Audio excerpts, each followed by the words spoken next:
के दो दलित नेता जिनको बहुत बड़ा माना जाता है, एक चिराग पासवान जी, दूसरे जीतन राम मांझी जी, जो संपन्न दलित वर्ग है उसको आरक्षण छोड़ देना चाहिए।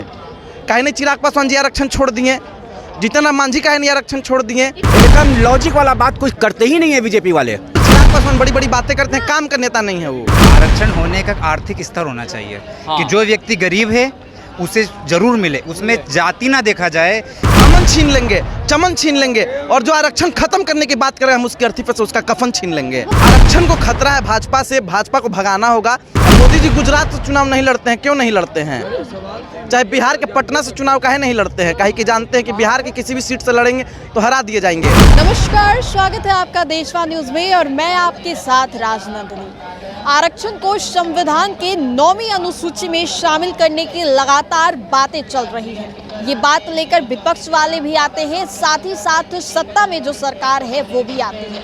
ये बात पहले पटना हाई कोर्ट तक पहुंचती है, वहां पर इस पर रोक लगा दी जाती है। जब ये बात उच्च न्यायालय यानी कि सुप्रीम कोर्ट तक पहुंचती है, वहां पर हाई कोर्ट के फैसले पर स्टे लगा दिया जाता है। आपको बता दें, इसको लेकर विपक्ष वाले तो अब ये भी कहने लगे हैं कि इनकी तो नीयत ही नहीं है, एनडीए की सरकार की नीयत ही नहीं है कि आरक्षण की जो सीमा बढ़ाए हैं वो लागू हो। इस पूरे मुद्दे पे सीधी बातचीत करेंगे जनता से, आखिरकार उनका क्या कहना है, क्या कहेंगे। आरक्षण के जो मुद्दे हैं वो दिन प्रतिदिन गरमाते जा रहे हैं।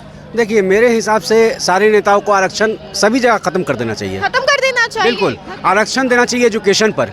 एजुकेशन पर जो टैक्स लगा हुआ है उसको फ्री कर देना चाहिए। ठीक है, आज सरकारी स्कूल से हट के प्राइवेट स्कूल में जाने के लिए बच्चे लोग पढ़ने के लिए तरस रहे हैं। लोग वहाँ सर के बाल से लेकर पैर के पाँव तक हर चीज़ में टैक्स देना पड़ रहा है, चाहे वो सर का हेड हो या पाँव का मोजा हो, हर चीज़ में टैक्स दे दे तब पहन के स्कूल जा पाते हैं। ठीक है, टैक्स खत्म कर दे और एजुकेशन में फ्री। सबसे बड़ा मुद्दा है हमारा पढ़ाई का। ठीक है, वो लोग चाहते नहीं है, जो सत्ता में बैठे हुए वो चाहते नहीं है कि मेरा इंडिया पढ़े।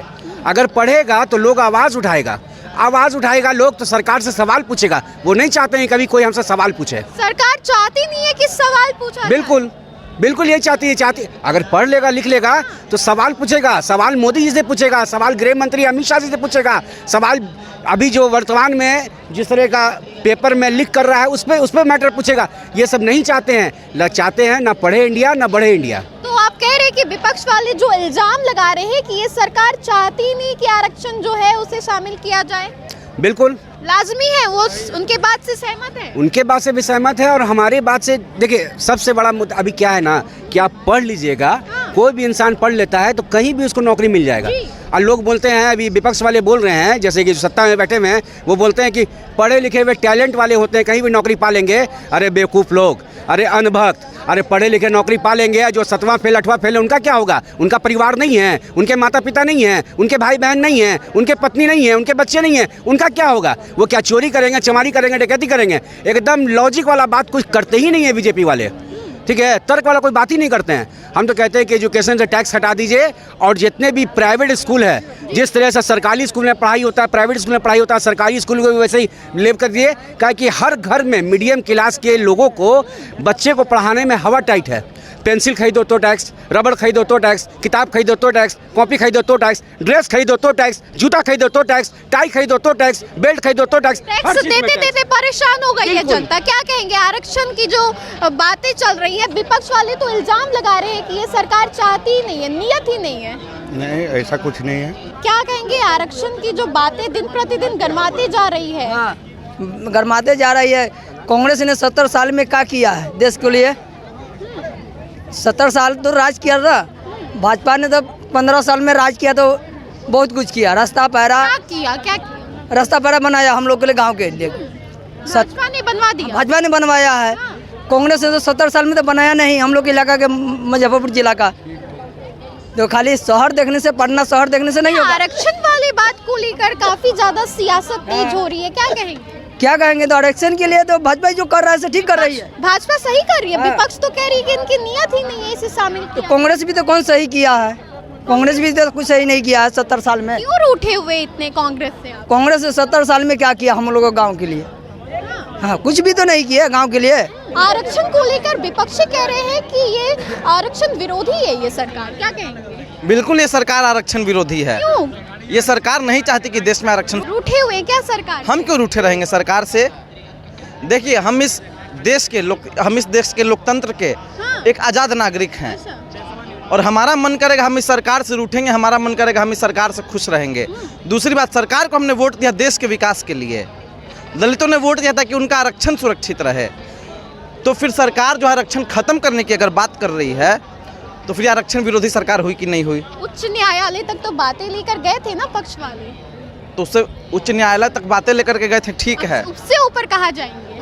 उससे ऊपर कहाँ जाएंगे? देखिए, आंदोलन भी रास्ता होता है। आंदोलन करने की बात कर रहे हैं आप? तो क्यों नहीं बात कर सकते? आंदोलन करना गलत है? अच्छा, अपने पक्ष की बात रखना गलत है? भाजपाई जब भारत बंद करते हैं तब मैडम आप सवाल नहीं पूछती हैं इस बारे में। हम चाहते हैं कि सभी लोग एक साथ मिल करके सरकार से मांग करें और अगर सरकार इस बात को नहीं मानती है तो फिर शांतिपूर्ण आंदोलन किया जाए। हमारा इस पे सीधा स्टैंड है। आरक्षण को खतरा है भाजपा से, भाजपा को भगाना होगा और तभी देश में आरक्षण को बचाना होगा। भाजपा को भगाना होगा तब और क्या? आप देखिए, सरकार इनकी बन चुकी है केंद्र में, ज़्यादा दिन तक टिकेगी नहीं, हम भी जानते हैं, आप भी जानती हैं।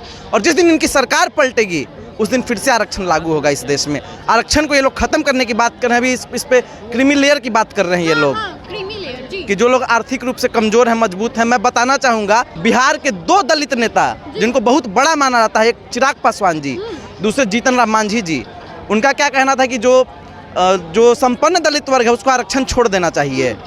काहे नहीं चिराग पासवान जी आरक्षण छोड़ दिए?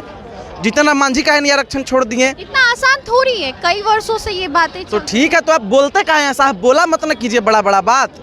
मतलब आपको आरक्षण चाहिए और जो गरीब तबके का आदमी है उसको आरक्षण नहीं चाहिए, बेईमानी है कि नहीं है मैडम? मतलब आप कह रहे हैं कि वो लोग बड़ी बड़ी बातें करते हैं, चिराग पासवान? हाँ बिल्कुल, चिराग पासवान बड़ी बड़ी बातें करते हैं, काम का नेता नहीं है वो। काम के नेता नहीं है चिराग पासवान? कोई काम वाम नहीं करते हैं। आप देखिए, जमुई से पहले सांसद थे, जमुई छोड़ के वो काहे के लिए भागे? क्यों भागे? आप बताइए क्यों भागे? अब मोदी जी गुजरात से चुनाव नहीं लड़ते हैं, क्यों नहीं लड़ते हैं? चाहे बिहार के पटना से चुनाव काहे नहीं लड़ते हैं? काहे कि जानते हैं कि बिहार की किसी भी सीट से लड़ेंगे तो हरा दिए जाएंगे। उसी तरह चिराग पासवान जमुई से सांसद हैं, कोई काम वाम नहीं किया। हम गए थे वहाँ देखने के लिए जमुई में, हाँ हम गए थे जमुई, चुनाव के समय हम जमुई गए थे, वहाँ पे कोई काम वाम नहीं था। बहुत सारा नल है जो सरकारी नल जल योजना के तहत नल लगा है ना, उसमें से पानी वानी भी नहीं आता है और गंदगी इतनी कि क्या ही बताया जाए। तो इसलिए चिराग पासवान वहाँ से भागे। आरक्षण को लेकर जो विपक्षी कह रहे हैं कि आरक्षण विरोधी है, सहमत हैं आप? सही कह रहे हैं? बिल्कुल सहमत है, विपक्ष ठीक कह रहे हैं, ये सरकार आरक्षण विरोधी है और हम बार बार बोल रहे हैं अमन छीन लेंगे, चमन छीन लेंगे और जो आरक्षण खत्म करने की बात कर रहे हैं हम उसकी अर्थी पे से उसका कफन छीन लेंगे। बहुत ठीक है। क्या कहेंगे आरक्षण को लेकर? विपक्षी कह रहे हैं कि आरक्षण विरोधी है ये सरकार। हम इसके बारे में तो यही कह सकते हैं कि आरक्षण अगर हटाया जा रहा है तो वो बहुत बढ़िया है, बहुत बढ़िया है हमारे लिए तो बहुत बढ़िया है। क्यों? एक्चुअली क्या था कि पहले जो अंबेडकर जी जो किए थे, ठीक है ना, उसके अकॉर्डिंग जब वो टाइम चला आ रहा था तो क्या हुआ था कि छोटे लोग को मंदिर में नहीं जाने दिया जा रहा था। ये एक ऐसा रूल बन गया था जिसके कारण आरक्षण में अंबेडकर जी कुछ रूल बनाए, लेकिन ऐसा फिर क्या हुआ, अब के जनरेशन के लोग जो आरक्षण किए हुए रहते हैं वो क्या काम करते, क्या वो नीचे के जो कास्ट लोग हैं जो आरक्षण की मांग करते रहते हैं वो क्या मंदिर नहीं जा रहे हैं? दिक्कतें आ रही, दिक्कतें देखिए, एक तरह से दिक्कतें आ नहीं रही, दिक्कतें लाई जा रही है दिक्कतें। देखिए सिंपल सी बात है, जब हम लोग पास करते हैं 10th या 12th 30 नंबर मार्क्स पासिंग रहता है। उस समय नहीं देखा जाता कि आप SC ST हो, OBC हो, जनरल हो। 30 नंबर पे बिहार विद्यालय परीक्षा समिति 30 नंबर पे पास कर देता है। लेकिन अब क्या होता है, जब हम जनरल कंपटीशन लाइन में जाते हैं तो वहाँ पे बात कुछ और हो जाती है। जिस सीट के लिए कोई 5 नंबर पर एलिजिबल है वही कोई 8 नंबर ला करके उस सीट पर बैठ रहा है। तो उसके अकॉर्डिंग तो मेरा ये मानना है कि आरक्षण को लेकर जो बातें सामने आ रही हैं। आरक्षण के बारे में तो हम जानते नहीं मैडम, लेकिन हम एक बात बोल देते हैं, श्री नीतीश बाबू कहना है हमको कि आप बिहार के मुख्यमंत्री हैं तो आपका रोड कितना गंदा रहता है जो हमको अच्छा नहीं लगता है। तो रोड का सफाई करवाना। रोड का सफाई नहीं जी, आधा रोड से बेसी तक रखता है सामान पब्लिक।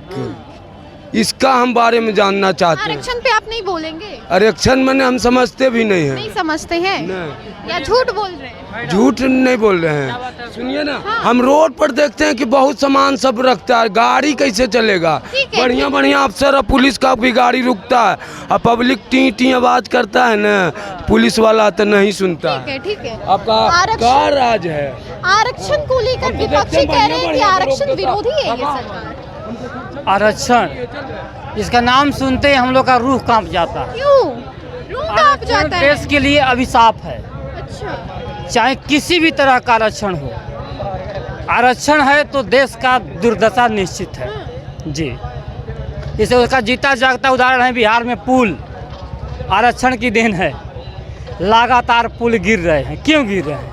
पहले बिना छड़ और सीमेंट के पुल गिर रहे हैं, बनता इससे था। आप जोड़ रहे हैं? बिना छड़ और सीमेंट का पुल बनता था तो 200 वर्षों तक चलता था, क्योंकि वो अनारक्षित पुल था। अच्छा, आज जो पुल बन रहा है आरक्षण वाले इंजीनियर साहब के दिमाग से बन रहा है। आरक्षण वाले इंजीनियर साहब? आरक्षण वाले इंजीनियर साहब के दिमाग से बन रहा है। तो भाई जो 85% ला के वो पकौड़ी तालेंगे और 50% ला के वो इंजीनियर साहब एक्जीक्यूटिव इंजीनियर बन जाएंगे, तो पुल तो गिराएंगे ही मैडम। आप क्या कहेंगे, आरक्षण विरोधी है ये सरकार या नहीं? मैं इसके बारे में कुछ नहीं कहना चाहूँगा। मैं बस इतना कहना चाहूँगा कि आरक्षण क्यों ज़रूरी है, किस लिए, इसका जो आर्थिक बेस होता है, जो बेस होता है आरक्षण का, वो किस लिए। कुछ मैं भी बचपन से आरक्षण को देखता आया हूँ, मैं भी जनरल कास्ट से बिलोंग करता हूँ, बट मैं उसके आरक्षण के खिलाफ नहीं हूँ। लेकिन जिस व्यक्ति को आरक्षण की ज़रूरत है उसे मिलना चाहिए। मेरे घर के आसपास ही कई ऐसे व्यक्ति हैं जो ऊपरी तमगे पे पहुंच गए हैं, लेकिन उन्हें फिर भी उनके जो गरीब व्यक्ति होता है उन्हें आरक्षण नहीं मिल पाता है, और जो उस चीज़ से अपर लेवल पे हो गए हैं उन्हें आरक्षण लगातार मिलता जाता है। अब जैसे उदाहरण बताऊं आपको, 2016 या 17 टीना डाबी जो IAS बनी थी, उनके पिताजी वगैरह सिविल इंजीनियर वगैरह थे, और सौरभ जी वगैरह थे, तो वो गरीब परिवार से थे। जो सौरभ जी थे वो ज़्यादा नंबर लाए थे, लेकिन टीना डाबी जो थी उस समय पर उनके साथ, वो उनको कम नंबर आने के बाद भी वो यही चीज़ पहुंच मेरा भी गए। कहना था मैम, इसी चीज़ को लेकर के मुझे भी प्रॉब्लम है आरक्षण से। ये जो भैया बोल रहे हैं वही सेम टू सेम मैं भी बोलना चाह रहा था कि जो नंबर पर पास हम लोग होते हैं उस नंबर को हटा करके आरक्षण उनको दीजिए ना जो एलिजिबल हो। ये सबसे पहले कि शिक्षा को लेकर के तो आरक्षण देना नहीं चाहिए। CM शिक्षा को लेकर आरक्षण नहीं देना चाहिए। ये हो गया कि क्या सेम सिलेबस होता है, फी भी पेमेंट उनका उतना ही होता है, पढ़ना भी उतना ही पड़ता है, सबके पास फैकल्टी भी उतना ही होते हैं। ज्यादातर स्टूडेंट्स को आरक्षण से लेकर दिक्कतें आ रही हैं, क्योंकि कहीं ना कहीं एग्जामिनेशन जी, सेम जी, होते जी, हैं, हाँ, प्रेपरेशन सेम होती है, बट मैम क्या होता है जब हम कोई अगर किसी चीज़ का फॉर्म फिल करते हैं, सपोज बैंक का फॉर्म फिल करते हैं, तो अगर हम OBC या जनरल में आते हैं तो मुझे 850 रुपये पेमेंट करना पड़ता है, लेकिन अगर SC ST में आते हैं तो उनको 400-300 इतना में उनका काम चले। आफ्टर ऑल कॉलेज में भी हम जाते हैं ग्रेजुएशन करने, वहाँ भी वही हाल रहता है।